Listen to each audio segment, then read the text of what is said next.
What's going on there, everyone? Well, Elon, Omar, and Bernie Sanders seem to be making a little bit of waves at their communist rally.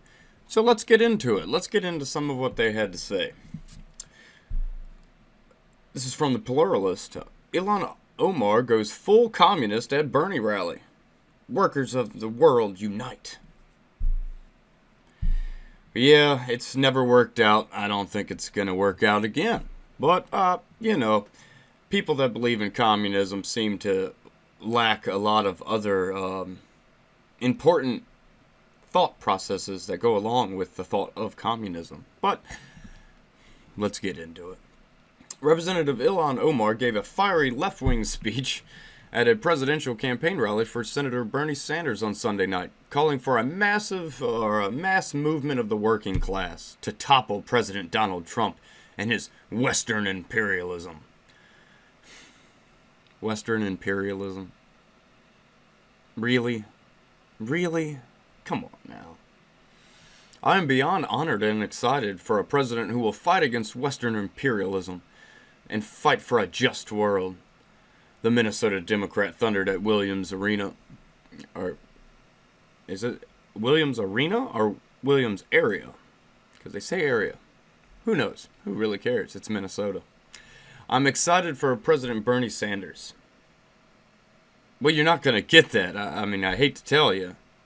I hate to tell you that it really only seems to be stupid millennials that are all down with communism. Sure, you have a little bit of this hippy-dippy, like boomers and stuff that are down with it a little bit. I'm sure you'll have a little bit of them. But, the silent generation, they're not going to vote for anybody supporting commies. A lot of the boomers are not. There's a good number of millennials who understand that the dangers of communism. And the Generation Z, they don't seem to be down with the left wing for the most part as it is. So, President Bernie Sanders is probably never going to happen there. Hate to tell you, Miss Omar.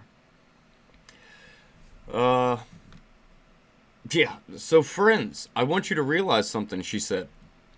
My destiny, your destiny, the destiny of the workers around the world are linked together.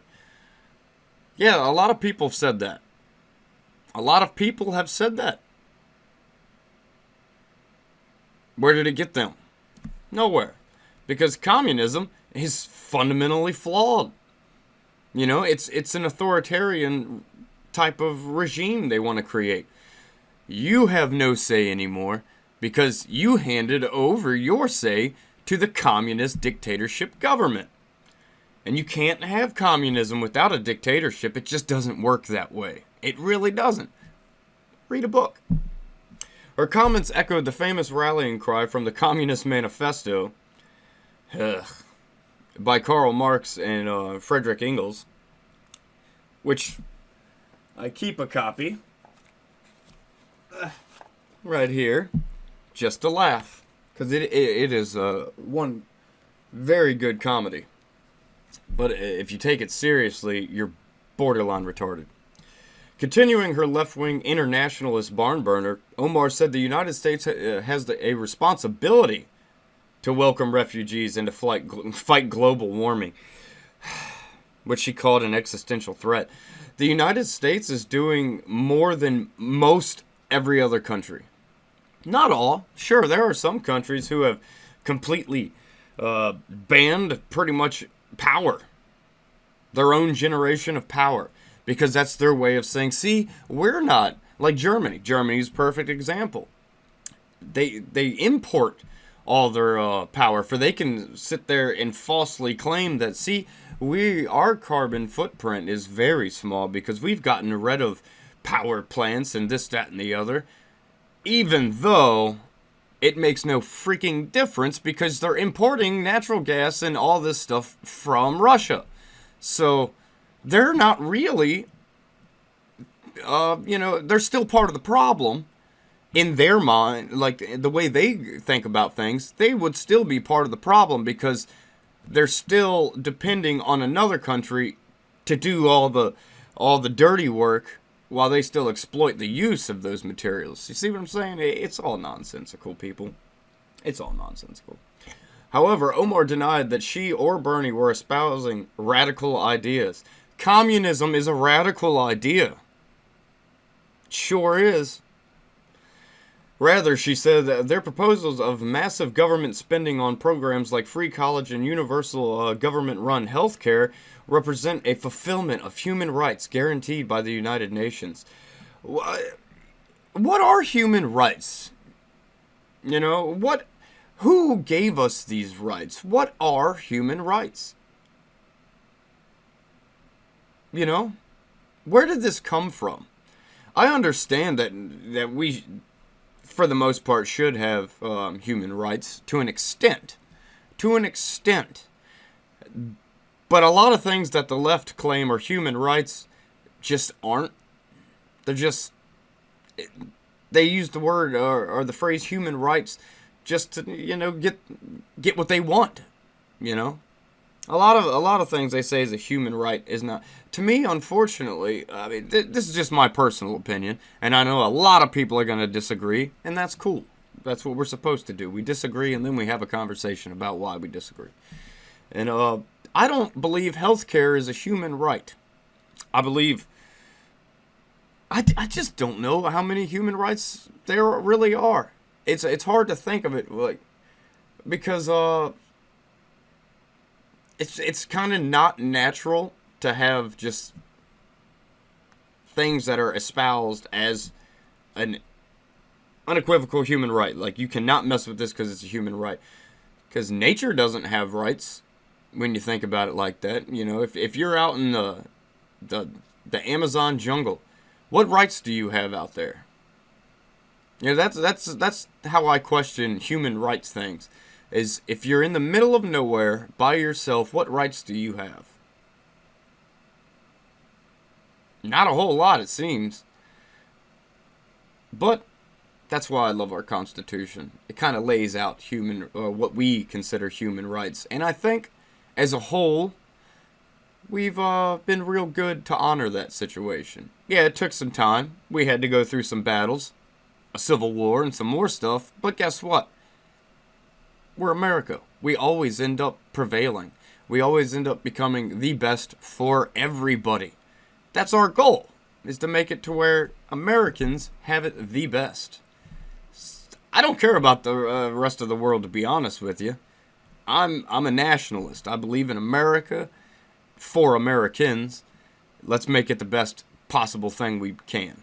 And communism ain't going to do that. That's for sure. It's going to turn us into a third world country. Look at these places that really support, like, the left-wing progressive communism type narrative. How are they doing? Places like California and this, that, and the other, these big cities, how are they really doing? Portland, how are they doing? Chicago, how are they doing? New York, they're not doing that well. They're really not doing that great. But for some reason, lefties just think that, yeah, this is the greatest thing since sliced bread. We can't achieve any of these goals if we don't build a movement that is representative of all of our aspirations, all of our pain, and all of our shared trauma, she said. The root of every injustice is an imbalance of power, whether through gender, association, corruption, wealth, or race. So, okay, the root of every injustice is an imbalance of power, so let's give all of the power of the people to the government. That seems to make a lot of sense. Yeah, that sounds great. Do these people think? Do these people actually sit back and think about what they're going to say and how it just completely goes in the face of communism? Like, come on, man. Omar touted her background as a refugee from Somalia, at one point saying, "Here in Minnesota, we don't just welcome refugees, we send them to Congress." Yeah, and that was a big mistake from my fellow Americans in Minnesota. The crowd interrupted her numerous times with chants of Green New Deal, which I guarantee none of them have read it. Or maybe they have, because these are a bunch of commies and commie supporters. And that's what the New Deal was about. It had barely anything to do with climate change. It was all, even Syed Chakrabarti, AOC's like right-hand man, said it was more about trying to introduce communism to the United States than it has anything to do with climate change. So, come on, people. Either you're not reading, which I assume is the case, or you're just a damn fool, which I also assume is the case. However, Omar went on to bemoan, right now, achieving that universal dream feels more out of reach than it ever has in my lifetime. What universal dream? Universal, to me, seems like everyone would be in agreement. We're not in agreement here. A lot of it seems to be mainly the millennials that are for this. Everyone else, who actually got to watch communism unfold in a lot of different places, realized that, hey, that's not cool. But these millennials have been coddled through it. We grew up in a pretty good dang time, man. We grew up, everything was rocking and rolling for the most part. We did hit that recession, but those happen. But other than that, millennials have been coddled. Everything was the corners were rounded off everything for we wouldn't get hurt, pretty much. And, it really screwed up the way millennials think, especially about politics. Without naming Trump, Omar denounced him at length. The current president, they say occupant, I don't like that. The current president likes to talk about making America great, she said, but every action and virtually every word out of his mouth is an attack on the very values and ideas that make this country a beacon of hope for me and the people around the world. Like what? Explain that. They always like to say these things, but they never go in depth of what he's said. Omar falsely claimed that Trump called neo-Nazis very fine people and accused him of coddling white supremacy, referencing Trump's rally chants of "send her back" directed at her. Omar said, "None of us are going back. We're here to stay, unfortunately." Unfortunately. And it was more metaphorical and not like literally send her back, or she should go back. He said it, like, go back to your homeland, that shithole country you're from. Yeah, I said it because it is. Anybody who's seen anything coming out of Somalia knows that is a piece of crap place. Why? I don't know. They just can't seem to get their stuff together. I don't know why. It's none of my concern because I'm here in America. What they do over there just doesn't really concern me too much. But when it comes to Trump calling neo-Nazis very fine people, that's not true at all. That was a media spin. You can go look it up yourself and see that he was talking. He said there were very good, very fine people on both sides because there was at that Charlottesville thing. Trust me, there were. There were extremists on both sides. You had your Antifa, left-wing extremists, and you had your neo-Nazi right-wing extremists. Why they're called right-wing, I don't understand, because they also believe in stuff like socialism and this, that, and the other, which is a left-wing thing. But we're not going to get into that right now because that's a whole nother thing. But what he was saying is there were protesters on both sides that were not extremist. That's why he said there were very fine people on both sides. And then he also said there were he denounced white supremacy and all that in the same speech. But no, of course, they want to selectively pick what they're going to put out there. At the mention of Trump, the crowd repeatedly broke into chants of "lock him up," which Omar made no effort to stop. So we need a president who will fight every day for working people, which Trump has been doing. I don't know if y'all have noticed the taxes have gone down. Most people's payroll checks, if you don't work for the government or a government entity, because they screw everything up all the time, even local governments. But most people see their checks actually have a little bit more money in them because they're getting less taxes taken out. Unemployment numbers are at, 3.6%, which is supposed to be unheard of, according to even people like Obama said it could never happen. But guess what? It's consistently happened since President Trump was elected.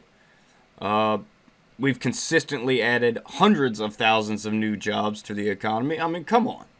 If you want to talk about people that are doing great for the working class, Donald Trump is doing great for the working class. Sure, he's doing good things for the ultra rich too. I don't care about that. That doesn't bother me, because when the rich do good, everyone else, it's a trickle down effect. Everyone else does good. Sure, there are some rich people that are very greedy and want to keep everything for themselves, but I don't care. I don't care. That's what they do. That's their life. Who am I to tread on them for what they're doing? But these commies, that's what they do. They tread on anybody. That's actually making it. Because they don't want to make it for themselves. They want to take it for themselves. It's pathetic. It's pathetic. But yeah, blah, blah, blah, blah, blah, blah. We need a president who will put an end to the corruption, to the greed, and to the systems that allow inequality to continue. And Minnesota, that is why I am here today supporting Bernie Sanders for president. It is kind of funny seeing an anti-Semite sit there and support a Jewish man, even though he's pretty much an atheistic Jewish guy, but still. Following his hospitalization for a heart attack last month, Sanders, a 78-year-old Vermont independent, received endorsements from 3 of the 4 members of the squad of progressive first-term Democrat Congresswoman Omar, New York Representative AOC, and Michigan Representative Rashida Tlaib.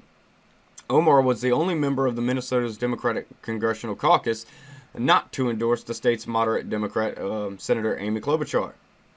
A longtime left-winger, Sanders has lately shifted towards progressive orthodoxy on immigration, guns, and race. During the rally, Omar also appeared to take the opportunity to address criticism of her, included by members of her own party, for last week voting present on a congressional resolution recognizing the the Armenian genocide, and for making anti-Semitic comments. Well, of course she's not going to agree with any of that. She's, I'm not going to say that, because that would be wrong. But she seems to really like extremist groups and all that. So that doesn't surprise me that she would say the Armenian genocide never happened. I am proud to stand with the son of a Jewish refugee who survived genocide, she said. The acknowledgement of pain and suffering is personal for both of us. The fight for human rights is undeniable, and we recognize injustices of the past and the present, whether it's genocide against Jewish people, Armenians, or Rwandans, or Bosnians, or Native Americans, and more. Native Americans wasn't a genocide. That was a 400-year war in which we battled for a long time. And I do believe the Indians, the Native Americans, they drew first blood. You know, there was colonies that were wiped out completely before the first military-type person ever set foot on shore. So, yeah. Sanders took the stage after Omar praising her as an extraordinary woman who 30 years ago was in a refugee camp in Kenya. Yep, but the West, you know, the imperialistic West is where she fled to. Because it's so bad. Come on, man. He then slammed Trump as racist, sexist, and homophobic, blah, blah, blah, and accused him of running the most corrupt administration in history. I wouldn't say that. I'd say it's one of the most transparent. Why? Not only just because Trump wants it to be more transparent, but because all the leaks. I mean, our government leaks like a sieve. It's pathetic, really. I mean, come on. The fact that this guy's got anything done with all of these people constantly trying to get him caught in something is amazing. And racist? No. He's never been racist. He never is racist. Sexist? Maybe a little bit. Might be a little bit of a misogynist. I don't really care about that. It doesn't bother me. Shouldn't bother anybody. Everybody's different. Homophobic? I don't know anybody that's homophobic. I know people that don't like gay people. That doesn't make them homophobic. Homophobic means they fear gay people. I don't know anybody that fears gay people. I just don't. So the word homophobic in itself is a moronic term. This is a president who deserves to be impeached and will be impeached, he vowed, referring to an impeachment inquiry being led by House Democrats over Trump's Ukrainian dealings. And if the Ukrainian thing's all they got, come on. Come on, man. It's just an extension of the Russia nonsense. The crowd once again erupted in boos and "lock him up" in a riff on the "lock her up" chant heard at Trump rallies in reference to Hillary Clinton. In 2016, Sanders rallygoers were also known to indulge in the slogan. Even though they always say, we're better than that, but no, they're not. Minutes later, though, Sanders appeared to call for an end to the divisiveness. "We are going to do exactly the opposite of what Trump is doing," he said. "He is trying to divide us up. We are going to bring our people together around an agenda that works for all of us, not just the 1%. I disagree with you doing that, because I do agree you're going to do exactly the opposite of what Trump is doing. Because Trump has boosted our economy. He has made us so much stronger in the world. He's boosting our military. He's protecting our borders. He sat there and he's made unemployment numbers skyrocket down to the lowest levels in like 50 or 60 years. He's made paychecks go up. He's dropped taxes. So you are going to do exactly the opposite. Under your type, y'all's little communist socialism type of thing, taxes are going to go up exponentially.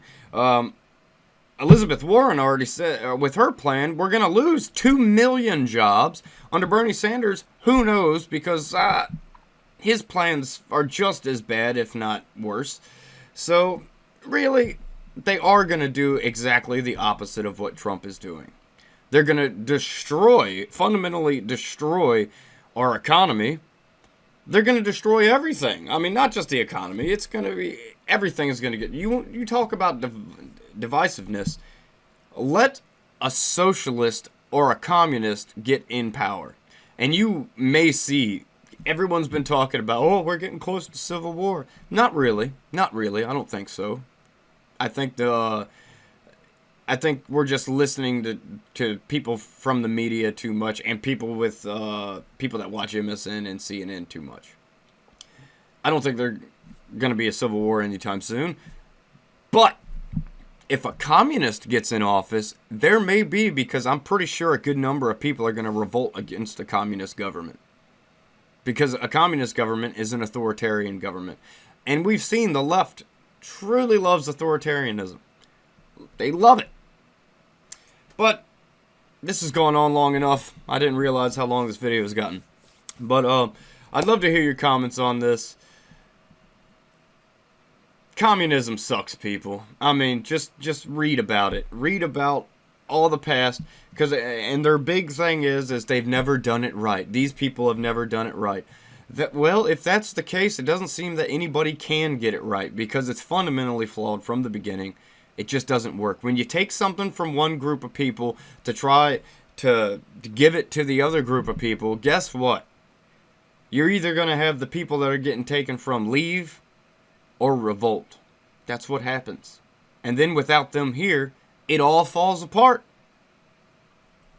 But, like I said, whether you agree or disagree, I'd love to hear your comments. And as always, like, share, and subscribe. I will catch you all on the flip side.